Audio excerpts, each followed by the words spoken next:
नमस्ते छात्रों, मैं प्रिया शर्मा प्रभात किड्स स्कूल की हिंदी अध्यापिका आपका स्वागत करती हूँ।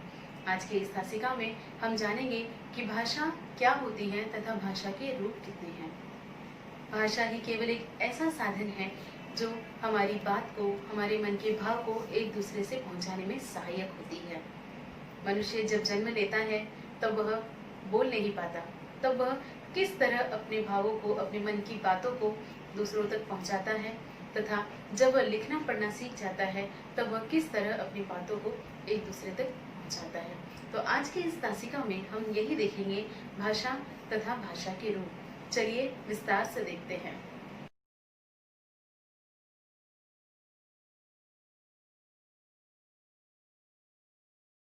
जैसा कि चित्र में आपको दिखाई दे रहा है, कुछ बच्चे आपस में बातचीत कर रहे हैं। तो चलिए देखते हैं। तुम्हारा नाम क्या है? मेरा नाम राहुल है। मेरा नाम माही है। तुम कहाँ रहते हो? मैं सामने वाले घर में रहता हूँ। आओ हम दोनों मिलकर खेलते हैं। चलो आज खूब मजा आएगा। आपने राहुल और माही की बातचीत पढ़ी और ध्यान दिया कि एक दूसरे की बात सुनकर, समझकर जवाब दे रहे हैं। जब हम किसी से मिलते हैं तो सबसे पहले हम उनका नाम पूछते हैं, है ना। जब हम हमारे घर के आसपास कोई नया मित्र आता है तो उससे जब हम बात करते हैं तो पहले हम उन्हीं का नाम पूछते हैं। ठीक वैसे ही यहाँ एक लड़के ने दूसरे का नाम पूछा। जब हमें हमारी कोई बात किसी दूसरे तक पहुंचानी होती है तब हमारे पास जो साधन होता है वह होता है भाषा का। जब बच्चा जन्म लेता है तब वह बोल नहीं पाता, तब वह इशारों से अपनी बात अपने माता पिता तक पहुंचाता है। पर जैसे जैसे बच्चा बड़ा होता है वह बोलने लगता है। छोटे छोटे शब्द वह अपने मुंह से उच्चार करने लगता है। भाषा ही केवल एक ऐसा साधन है जिससे हम अपने मन के भावों को एक दूसरे तक पहुंचा सकते हैं। मान लो अगर भाषा नहीं होती, यदि बोलना हमें नहीं आता, तो हम अपनी बात दूसरों तक कैसे पहुंचाते, है ना। इसीलिए भाषा बहुत जरूरी है। प्रत्येक देश की, प्रत्येक प्रदेश की अपनी अलग अलग भाषा होती है। जैसे हम महाराष्ट्र में रहते हैं, महाराष्ट्र की भाषा मराठी है।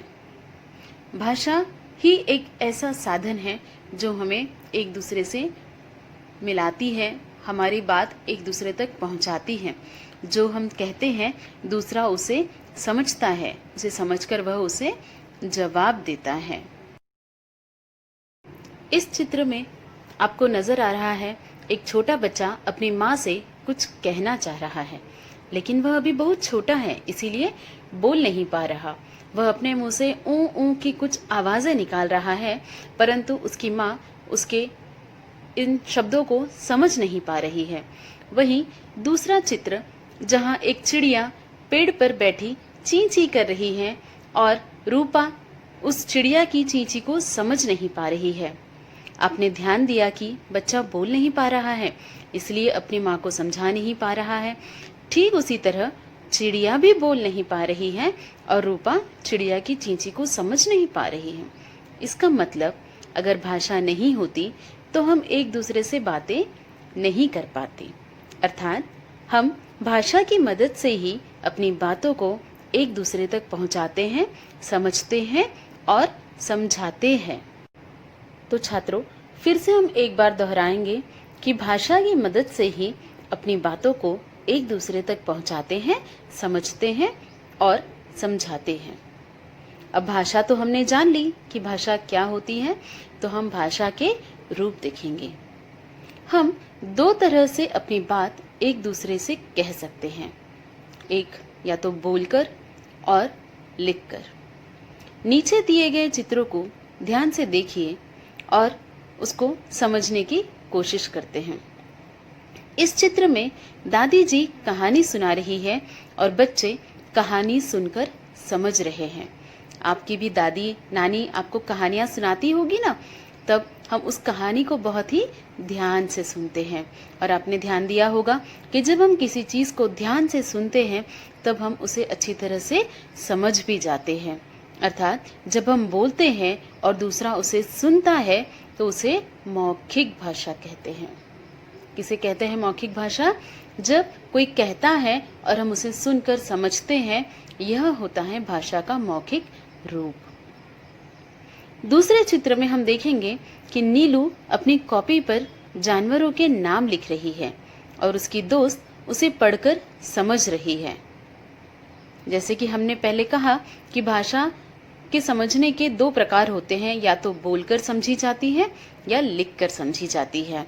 कहानी सुनना जैसे भाषा का मौखिक रूप है, ठीक उसी तरह कुछ लिखकर उसे पढ़ना और समझना यह भाषा का लिखित रूप है। लिखित अर्थात लिखना। जब हम लिखते हैं और दूसरा पढ़कर समझता है, उसे लिखित भाषा कहते हैं। तो छात्रों, एक बार फिर से हम इस चीज को दोहराएंगे। भाषा के रूप, भाषा के दो रूप हैं, मौखिक भाषा और लिखित भाषा। मौखिक भाषा अर्थात बोलकर समझने वाली और लिखित भाषा लिखकर पढ़कर समझने वाली। जिस तरह हम मानव अपनी बात एक दूसरे तक भाषा के द्वारा पहुंचाते हैं, भाषा के द्वारा अपनी बातों का आदान प्रदान करते हैं, ठीक उसी तरह जीव जंतुओं की भी बोलियां होती हैं। जैसे कुत्ता भौं भौं करता है, बिल्ली क्या करती है? म्याऊं म्याऊं करती है, तोता टाएं टाएं करता है। तो यह उनकी जो बोली होती है, यह हमारे समझ नहीं आती है, परंतु वह प्राणी आपस में अपनी बोलियों को समझ जाते हैं।